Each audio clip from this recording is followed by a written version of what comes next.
We begin with the Israeli Prime Minister Benjamin Netanyahu announcing an expansion of the objective of the war in Gaza. The Prime Minister indicated his new goal for the war includes the safe return of all Israelis to the north of the country. The decision was approved late Monday during an overnight meeting of the Security Cabinet. It also comes a day after Israel's Minister of Defense, Yoav Gallant, said military action was the only way left to ensure the return of Israel's northern communities. About 60,000 people have fled the country since the war started, and also due to daily cross-border fire between Israeli forces and the Iran-backed Lebanese armed group Hezbollah. Israel has repeatedly warned it could launch a military operation to drive Hezbollah away from the border. Hezbollah, on the other hand, has said the group will only stand down if a ceasefire is reached in Gaza.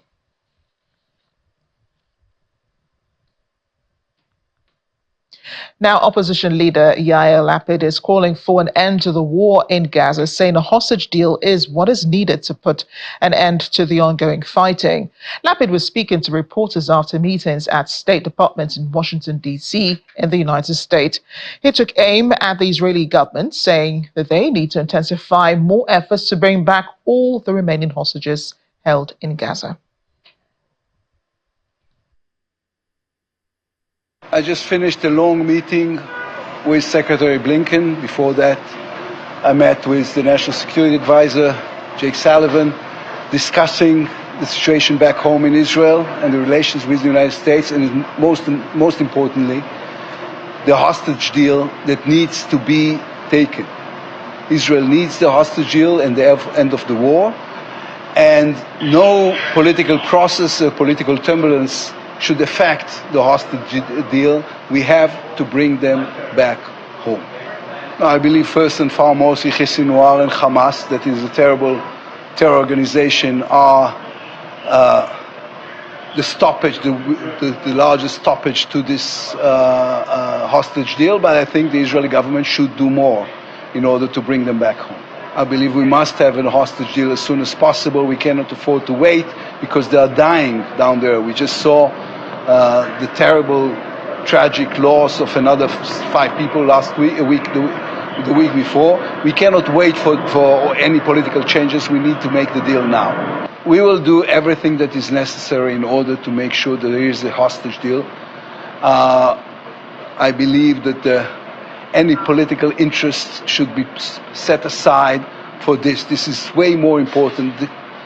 Israel as a nation will not heal unless we will bring them back home. This is essential to our existence. So yes, I will give him any necessary safety net in order to make the deal. In the meantime, the United Nations is criticizing Western states for their continued support for what they call Israel's criminal conduct in Gaza. Addressing a UN session virtually on the situation, UN human rights expert Francesca Albanese said there is vital need to protect the Palestinians in Gaza and the West Bank from Israeli occupation.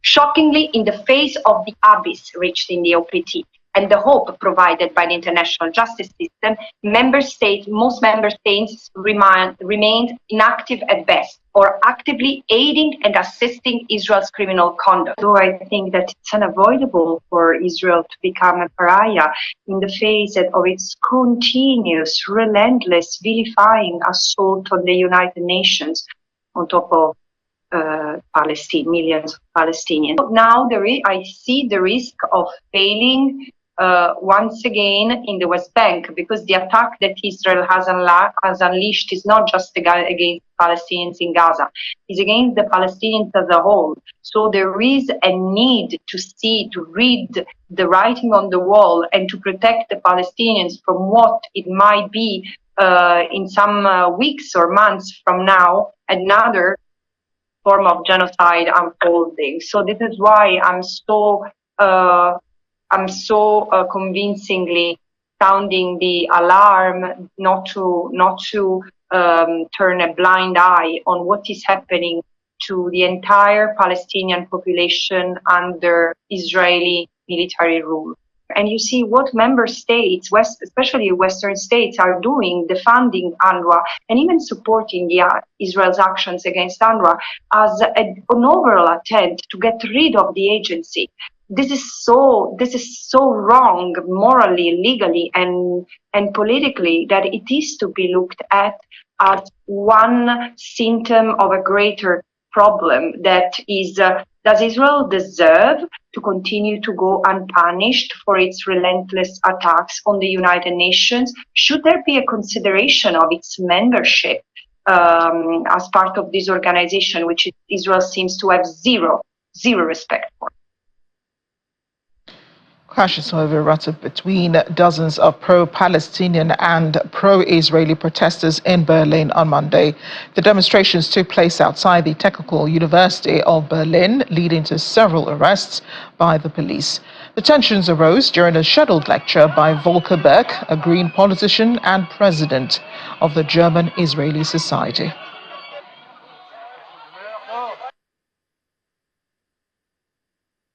He is a pro-Israeli lobbyist who has been very active on Twitter, saying like very racist and Holocaust relativizing stuff online, like repeating it, like being okay with all the war crimes that Israel is committing in Gaza. He's saying like very racist, Islamophobic stuff, and he's making the students, Palestinian and Jewish students on campus, feel very unsafe. The Palestine Solidarity protests are being used to also like inspire that hatred even more, but obviously like it's just racist politics, and instead of like saying no to that and actually saying like the AfD is being racist, like all the other like German parties in parliament are just doing the same thing. They're also being racist. They're making migrants responsible for things they're not responsible, and being just like going along with all these racist politics. And Volker is just one example of exactly this thing. And it is a great shame to see that this university is silencing activists fighting to save lives. But instead, they choose to platform these racist and genocidal maniacs. And on the other side, there are left types and pro-Palestinian types all together, and they are protesting against a talk in this university building. Let's talk to the VOA's Linda Granstein. She's in Jerusalem. Linda, always great to see you. Talk to us some more about what is in Prime Minister Benjamin Netanyahu's expansion plan. Well, it's the expansion of the goals of the war. It's not necessarily an expansion of the war. But the residents of the north, as you mentioned, 60,000 of them have been not able to return to their homes since the conflict began on October 7th, so just about close to a year now. Many of the residents, by the way, in Gaza, except for the hardest hit places, the residents of the Israelis who live near the border with Gaza have already returned. And Hamas has really been disabled as a fighting force, although Hamas still exists in Gaza, but it doesn't pose a threat to Israelis. At the same time, Hezbollah poses a very serious threat to Israelis living near the border with Lebanon, and they haven't been able to return. So the cabinet decided in a late night meeting that along with freeing the hostages and making sure that Hamas can never present a military threat to Israel, another goal of the war is creating a situation that will allow the 60,000 Israelis to return to their homes on the northern border. There are also more than 100,000 Lebanese who have fled their homes on the Lebanese side of the border. So this does not mean the war will be prolonged. This just means that Israel wants to make sure that the 60,000 people are able to return back to their homes. But then what are they coming back to, Linda? Most of the buildings are destroyed. There's damages everywhere, probably no supply of electricity or water. They're just coming back to devastation. Well, actually, there has been some devastation, but it's been fairly contained, and many of the houses are still standing and they could go back. There is still electricity in that area. So it's not like the situation in Gaza where huge swaths of buildings have been completely decimated, and it's going to take years, if not decades, to rebuild Gaza. In Israel, the situation on the Israeli side of the northern border is really different.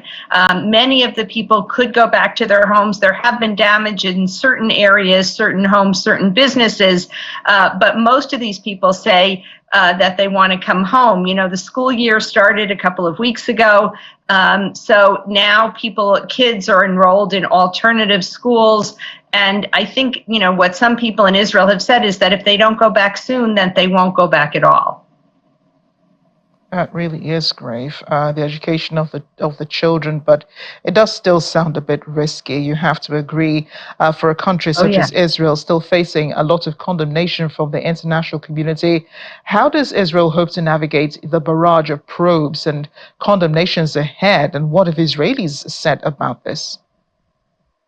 Well, the Prime Minister has actually asked the Attorney General to open an official investigation into what happened during the war, but it falls short of a state commission of inquiry, which is what many Israelis want to see. They want people to take responsibility. That said, I think a lot of Israelis feel that the international community is biased against Israel, that, Israel didn't start this war. And on October 7th, thousands of Hamas gunmen crossed the border, went into innocent civilians' homes along the Gaza border, many of whom, by the way, were peace activists who had all kinds of relationships with Palestinians in Gaza, and raped and murdered them and took hostages. And some of those hostages are still being held. Dozens of them are still believed to be alive, although it's not clear how many. So there's a sense that Israelis feel that the international community has kind of forgotten about how this started. And I think they, certainly the government, and I think regular Israelis feel that when they're trying to fight a war, they're not going to worry too much about the international community. They're worried about their safety, their children's safety, and the future of, whether Israel is going to exist even as a country. So I think they're not so concerned about international probes. And that is the real fear, isn't it? The future of Israel amidst all of its Arab neighbors who are just itching to make sure that Israel has no real powers. Now, opposition leader Yair Lapid has criticized the government of Prime Minister Benjamin Netanyahu. Has called for an end to the war, emphasizing hostage release should be the focus. Even that appears to be taking a back burner to Mr. Netanyahu's plans now. Well, it seems that a few weeks ago, both sides, that Israel and Hamas were on the verge of a ceasefire that would have ended the war gradually. It would have called for, Israeli troops to withdraw from Gaza. Israel was insisting on holding on to this Philadelphia corridor that we've talked about before, this strip of land between Gaza and Egypt to prevent smuggling. But there seemed to be, the Americans, Blinken, and was very optimistic, saying we're on the verge of a deal, President Biden said. And then what seems to have happened is that both Israel and Hamas hardened their positions. Now, what Yair Lapid, the opposition leader, is saying is that Netanyahu is making these decisions because of his own politics. He has a coalition that includes several hardliners, and if they pulled out of the government, it would fall, and Israel would go to new elections. And he doesn't want to do that because he's very unpopular, and he's also facing a series of corruption investigations. So he is letting these hardline members of the government dictate what he should be doing. And there's growing criticism of him. People are very angry at him, very frustrated. Even those in his Likud party say that he's making decisions because of personal reasons rather than the good of the country. Those are some really tough accusations there. I know Israeli allies, the US and the UK, and some Western countries have also been criticized now by the United Nations for still supporting Israel in this war. But there is the fear, I'm just wondering if there is fear that even they could buckle under pressure from the international community. Well, the UK announced last week that it was limiting some of its arms exports to Israel, and even President Biden has delayed shipments of some of the larger bombs, fearing that they would cause more civilian deaths in Gaza. The Hamas-run health ministry says more than 41,000 Palestinians have been killed in Gaza. And the education ministry in Gaza, which is also run by Hamas, issued a new report today that said that among the dead were 11,000 students, in other words, children under the age of 18. So I think there is concern that they could respond, and yet I think the most important ally for Israel is the United States. And I think that despite whatever personal tensions there might have been between President Biden and Prime Minister Netanyahu, the U.S.-Israeli security relationship remains quite solid. So I don't really see that happening. I wanted to ask before you go, Linda, this story we're about to get into it. The Israeli response to a developing story in the Middle East. Pages belonging to Hezbollah militants exploding in Lebanon. What do you know about that? Well, it's quite, it's like something out of James Bond or something. Hezbollah apparently was using pagers because cell phones can be tracked by Israel, and thousands of pagers exploded across Lebanon. The Lebanese health ministry says 8 people were killed and more than 2,800 wounded, including several hundred who were critical.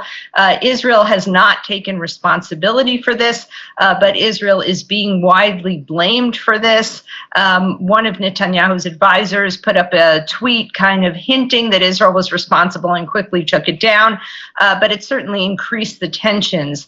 On one hand, it's a technological feat, and it's not clear how Israel was able to hack into all of these pagers or walkie-talkies or whatever exactly they were, but it's certainly increased the tensions between Israel and Hezbollah even further than they were just a few hours ago. And even if Israel was behind it, I mean, the government would not confirm or deny its participation in the attack. Linda, thanks again.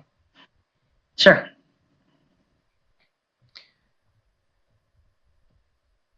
And now to that developing story. In the Middle East, hundreds of members of the militant group Hezbollah, including fighters and medics, were seriously injured when pagers they used to communicate exploded. One official says the detonation of the pagers was the biggest security breach the group has been subjected to in nearly a year of war with Israel. Dozens of Hezbollah members are said to have been wounded in the south and in Beirut's southern suburbs after their pagers exploded. Another source says the incident was a result of an Israeli breach of its communications. And we're learning now Hezbollah says 2 of its members have been killed. 8 people in total are now known to have died. Thousands more were injured.